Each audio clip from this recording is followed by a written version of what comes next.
Sir ఇంత blanket గా ఇట్లా హరీష్ రావు గారు స్టేట్మెంట్ ఇవ్వటం ఇది మంచి పద్ధతి కాదు అధ్యక్ష.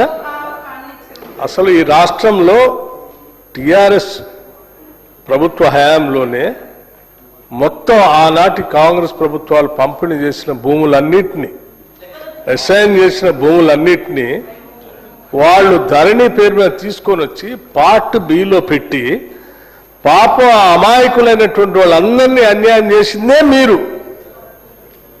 ఆదిలాబాద్ నుంచి మొదలు పెడితే ఖమ్మం వరకు ప్రతి జిల్లాలో, చివరికి ఆదిలాబాద్ జిల్లాలో అధ్యక్ష ఒక ఊరైతే వెట్టి చాకిరి రిమూవల్ కింద ఇచ్చినటువంటి గ్రామానికి సంబంధించిన భూముల్ని ఇళ్లను కూడా లాక్కున్నారు అధ్యక్షులు.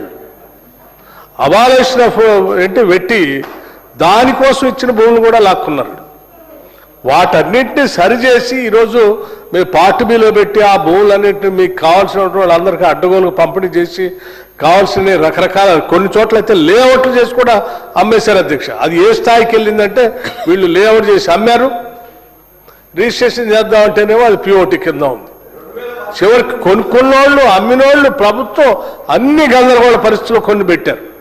ఇట్లా అసలు చెప్పుకుంటూ పోతే ఏ జిల్లాలో కూడా ఏ పేదవాడి భూమిని కూడా వదిలిపెట్టలే. ఇవాళ మేము వచ్చిన తర్వాత ఈ ధరణిలో ఆనాటి కాంగ్రెస్ ప్రభుత్వాలు తీసుకొచ్చినటువంటి ఆ ల్యాండ్ రిఫార్మ్ యాక్ట్స్ ద్వారా వచ్చిన మిగులు భూమిని అంతా ఏ రకంగా అయితే కాంగ్రెస్ ప్రభుత్వాలు పంపిణీ చేసినా ఆ భూములన్నింటినీ కూడా రక్షించాలనేటువంటి ఆలోచనతోనే ఆ ధరణి ఆ బంగాళాఖాతంలో వేస్తామని చెప్పి ఆనాడు ఎట్లయితే చెప్పామో ఆ ధరణిని బంగాళాఖాతంలో వేసి వాళ్ళ భూభారతి తీసుకొచ్చి ఆ భూభారతి ద్వారా ఆనాటి ప్రభుత్వాలు ఎవరికైతే పంపిణీ చేశామో ఆ జిల్లాల్లో వాటన్నిటిని వాళ్ళు ప్రొటెక్ట్ చేస్తూ సాధ్యమైనంత వరకు వాళ్ళ మేలు చేయడం కోసం మేము ప్రయత్నం చేస్తూ ఉంటే ఇవాళ ఏమంటారు దెయ్యాలు వేదాలు వల్లిచ్చినట్టు ఇప్పుడు లేచి పాప అసైన్ చేసినటువంటి భూముల కోసం, ఎస్సీలకు పంచిన భూముల కోసం మేమే ప్రొటెక్ట్ చేస్తున్నాం అని వారు మాట్లాడుతూ ఉంటే నిజంగా నేను నవ్వాలో ఏడవాలో అర్థం కావట్లేదు అధ్యక్ష.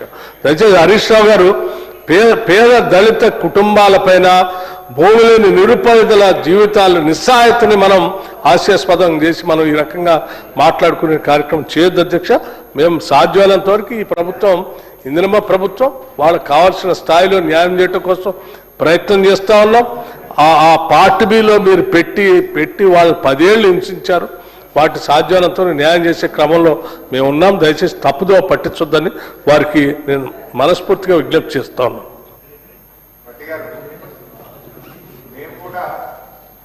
నుంచి కన్సర్న్ తోనే మాట్లాడుతున్నా అధ్యక్ష. మేము స్ట్రైట్ గా అడుగుతున్నా, ఎస్సీ ఎస్టీ అసైన్డ్ భూములకు పట్టాలు ఇస్తామని మీరు హామీ ఇచ్చారా లేదా? ఇస్తే ఎప్పట్లోగా చేస్తారు? నంబర్ 1. నంబర్ 2, ఈరోజు ఈ ప్రభుత్వం వచ్చిన తర్వాత 50,000 ఎకరాల ఎస్సీ ఎస్టీ అసైన్డ్ భూములను పారిశ్రామిక పార్కుల మీద ఇతర కారణాలతో తీసుకుంటున్న మాట వాస్తవమా కాదా? తీసుకోకుంటే వాళ్ళ భూములు వాళ్ళకు వాపసు ఇవ్వండి, పట్టాలు ఇచ్చి వాళ్ళని బతకనియండి. నంబర్ 3, మీ మేనిఫెస్టోలో ఒకవేళ ఎస్సీ ఎస్టీ భూములు తీసుకుంటే మార్కెట్ రేట్ ఇస్తామని మీరు మేనిఫెస్టోలో పెట్టారు. మార్కెట్ రేట్ ప్రకారం అయినా సరే వాళ్ళకి ఇవ్వాలని చెప్పి కోరుతా ఉన్నా. నంబర్ 3. నంబర్ 4 అధ్యక్ష, మీరే ఫార్మాసిటీ దగ్గర పాదయాత్ర చేసి కాంగ్రెస్ అధికారంలోకి వస్తే ఫార్మాసిటీని రద్దు చేస్తాం, వాళ్ళ భూములు తిరిగి వాళ్ళకి ఇస్తామని మీరు చెప్పారా లేదా? మరి చెప్పిన మాట కట్టుబడే నాయకత్వం అయితే, ఇందిరమ్మ రాజ్యం అయితే ఫార్మాసిటీ భూములను తక్షణమే తిరిగి రైతులకు మీరు ఇచ్చిన మాట ప్రకారంగా ఇవ్వాలని నేను డిమాండ్ చేస్తా ఉన్నా. ఇకపోతే అధ్యక్ష,